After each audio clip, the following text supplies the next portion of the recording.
And welcome back to the program. You're watching KTN Business Today, and my name is Agina. Before we took the break, we told you we'll be talking about what's happening in the ICT front, and we are joined by none other than Dr. Kamau Gachingi, a familiar face in the ICT industry, and he is the founder of Gearbox. We'll be looking at what his vision is and what he has managed to achieve through Gearbox. Of course, Gearbox wants to be at the heart of reawakening Kenyan manufacturing. Welcome to our studios. Thank you very much. And Happy New Year. Happy New Year to you.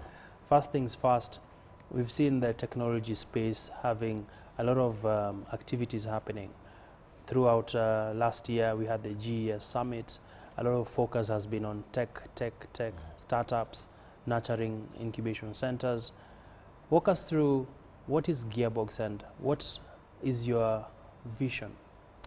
Thanks very much for this opportunity. So Gearbox, really, you talk about the developments in the tech sector. When people talk tech, usually they talk about ICT.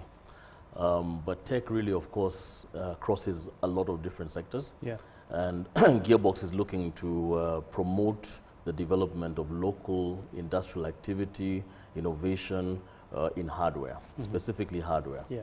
And by hardware, I mean electronic devices, but also anything that you can manufacture that you can hold with your hands, make out of some sort of a material. And like so this iPad? The iPad eventually, I mean, we're not quite there yet, but we're moving in that direction. In terms of design, we're already there. Okay. In terms of actually making them, that'll be a step a little bit beyond right now. Okay. So what we found, and my background is at University of Nairobi as a lecturer within the Department of Mechanical Engineering. And my experience is that there's a lot of innovation, a lot of very bright students who do very interesting things that are directly custom designed for our economy, which is what's lacking in the commercial space. Correct. Most of the things that we use are imported, and some may be designed for different environments entirely, so we kind of just adapt and make do. But there's a huge potential and opportunity for engineering design towards our specific needs in this part of the world. But the problem is getting from that idea that might actually even be expressed in a final year project at university or as a master's project or something like that to the marketplace isn't easy at all. It's a lot easier to do it with software than it is with hardware, because with software really all you need is your brain and the computer, a good internet connectivity, and you're good, okay. Yeah. But with hardware you need equipment, you need capital investment. And so I'll just correct you slightly. I'm not really the founder per se of Gearbox. I'm the founding executive director, but there's a group of people that came together to found Gearbox. And some of the people are within the space of iHub. Then you've heard of the company Brick. There's a company called Synergy, which makes toilets in order to collect human waste and create products out of that, and they're quite successful at that, having built over 700 toilets in this city and established 700 units. And so we came together to say, look, how is it that we can make the process of prototyping in particular easier? Yeah. Because in engineering you have to build a prototype and to be able to present it to a potential market, a user or an investor.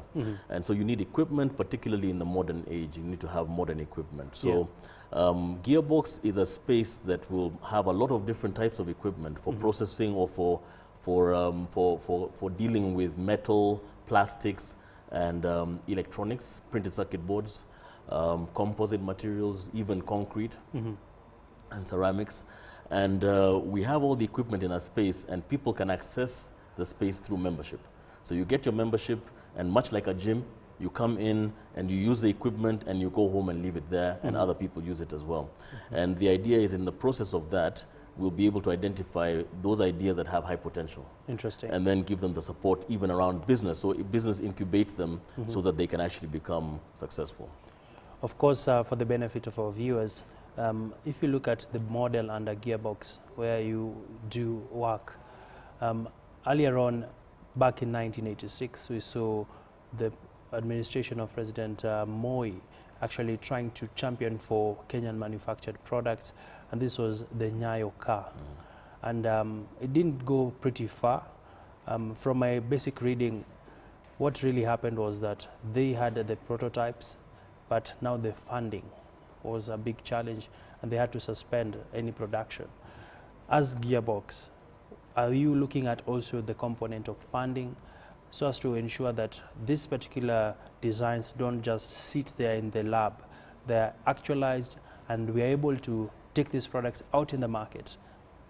It's an excellent question. So, as I said earlier, the process of innovating and doing even a prototype, like in my background with Fab Lab at University of Nairobi, that we've shown. But the question is really what you're asking. How do you get to the next step? And the way that we see it, if you look historically at most countries in the world, the government must be a prime mover in this. And so the example you gave of the Nyayo Motor Corporation, which was subsequently called the Numerical Machining Complex, which actually I'm on their board, so I know quite a bit about that example. It's a very good move because it's important for the government to be behind these projects, and particularly to be able to look beyond the normal constraint within economics, which says that if you don't have, as a nation, comparative advantage in a certain area, then you don't have any hope of developing an industrial base in that area. But that is not true. It's been shown not to be true in the Far Eastern countries where, for example, people who make computers, they never had that background of making motherboards or steel, or there's so many examples. But if the government rallies the resources, the very substantial resources it has to train the people, to put the capital investment necessary, and to help also to find the markets. The government is the biggest customer in any country. Then you're finding that you're going to make the beginnings of a success at this. So with Gearbox, we are very, very interested in getting the government as a partner and to see whether we can, for example, set up close to Numerical Machining Complex. There's a Technical University of Kenya, which is formerly Kenya Poly, very well equipped. And if we can be close to them as Gearbox, then you find that you get some kind of a manufacturing hub or an ecosystem that allows people to come in with a good idea and to be able to run to make an industry, so that we can change the character of the current industrial sector in Kenya. It's doing fairly well, about 13% of the GDP or so, and but it can do a lot better. It's characterized by multinational firms and the large family-owned businesses, and they both are very important and do very well. But what we'd like to see is new entries into industrialization. A lot more young indigenous Kenyans being able to now set up their own company, and they have the ideas, they know how to customize the products for the marketplace, or they can be taught how to do that from a business perspective, and then go for it. So that's really what we want. So we're looking at getting funding. Currently we get the funding for Gearbox is all from outside. How much are we talking about on average? Well, currently we've raised about $1.8 million, so about 180 million shillings, but we are targeting about $5 million or half a billion shillings, and we're moving towards that target. But we'd like to get a lot more local money, and local money will only be released if those people who have it can see the vision and agree that it's a worthwhile vision. So very often people will say, why are you trying to make this phone or this tablet when you can simply import it from India or China?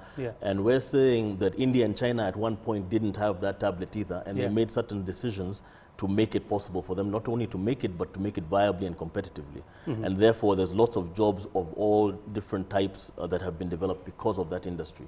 So we believe we should do that as well. We don't have to try to make everything, but we can select certain things that we know that we need and that there's a market for in this region and even beyond. So that's the way we look at it. For someone who's watching and they're interested in working with Gearbox, perhaps how do they come on board, and for how long are they going to be incubated at that facility?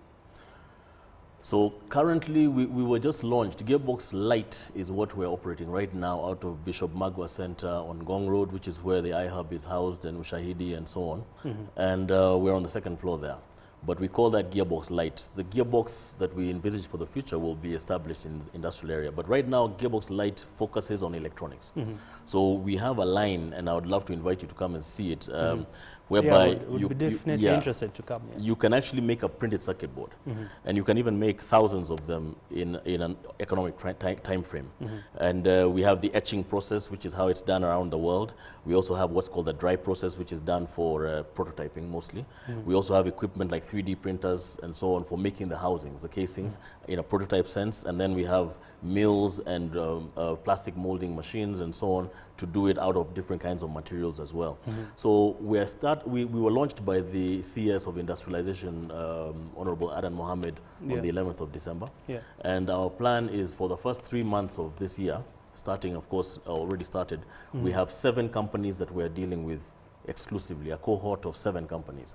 And those companies, after 3 months, will have seen exactly how the space is best used, the dynamics, the actual dynamics of using machines and so on, prior to opening to the public. We opened to the public in April.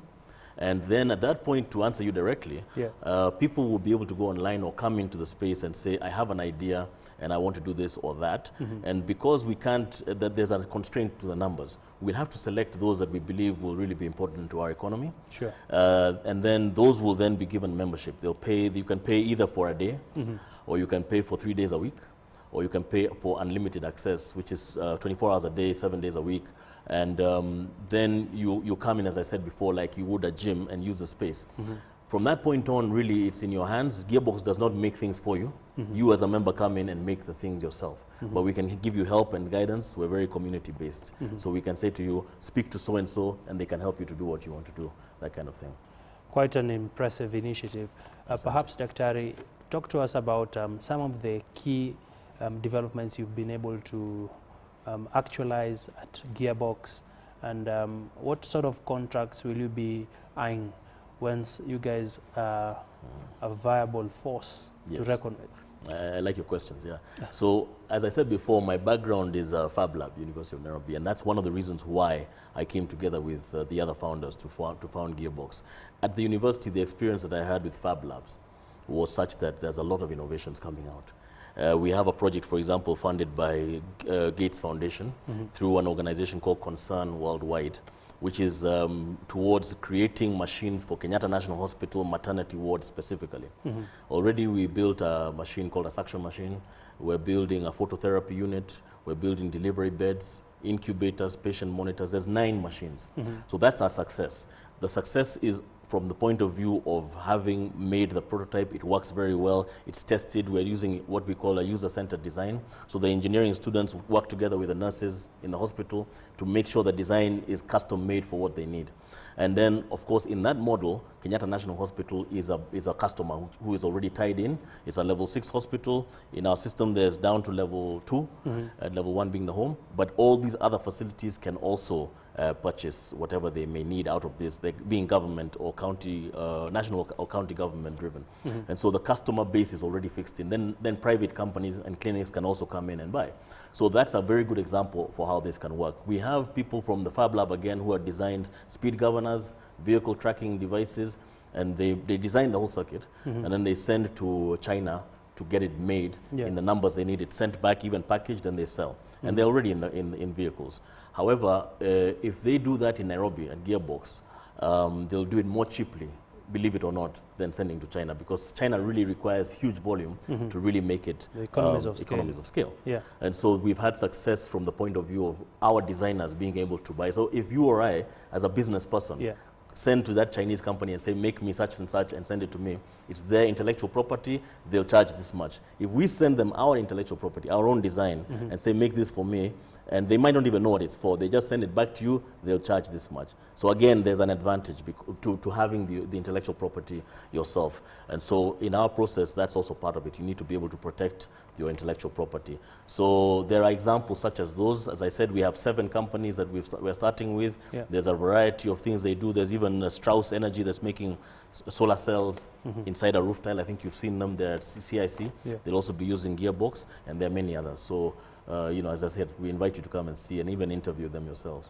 So you're telling us, watch this space. Watch this space, yes.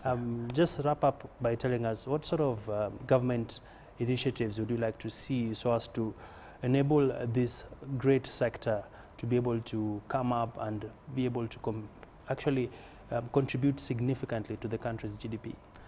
So what we're already quite happy with what the government's done within the context of Vision 2030. They've already highlighted specific things that really help us with what we want to do. We need to have areas that are delineated for innovation and this kind of thing. You know, special economic zones, that's already in government policy. And we need therefore a raft of advantages for any company that's situated there, based even on importation and so on. Like right now, there's a new rule for the certificate of conformity for imports that are coming into the country, which is, the way it's structured presently, is going to really damage a lot of the way like an innovator might operate, or local businesses. I think they would need to rethink just how they put that. How significant will this be? it will be such that if you're innovating and you're trying to import certain things to build a speed governor or whatever, it will cost you a lot more because of this new rule. And so it means that you're going to punish those people who could actually expand the economy in the name of gaining more tax. So it actually may not work in the way the government wants it to work. So I would suggest they rethink it or speak to the stakeholders for an adjustment of it. So there is also the Innovation Fund that the government has set up, National Innovation Fund, which is, I think, very important, and the Youth Enterprise Development Fund, the Women's Fund. These are all very important things, but we need to engage such that the government not only makes this money available, but in a manner that can be accessed more easily by these innovators, and even to the degree that the government can say, we need speed governors for all our fleet as government, or vehicle tracking devices, and we want to buy it from a Kenyan company. We need you know, biosensing systems for our personnel entering into our buildings, and we want to buy it from a local company. The cameras we're seeing on the roads, we want to buy it from a Kenyan company. If you have to import something, why doesn't that importing company also partner with a local, so that after 5 years the local capacity has been built in the country? That's how it's done in India, that's how it's done in Malaysia, and certainly we should also do things like that. Many thanks there, Dr. Kamau Gachingi. Thank you. Thank you. Always a pleasure to have you. Likewise. Talk to us. We've been speaking there with Dr. Kamau Gachingi, who tells me is the executive founder. Executive director, beg your pardon, of Gearbox. Just giving us interesting developments on what's happening on the manufacturing front with a bias towards hardware. A lot of optimism coming out from him, saying that the sector, things look a bit rosy. So 2016, we'll be keeping an eye on how Gearbox continues to shift the gears in 2016. Well, my name is Agina. We now come to the close of our show, and we do hope to link up tomorrow as well to bring you up to speed with the latest developments in the business world. Many thanks for keeping it KTN.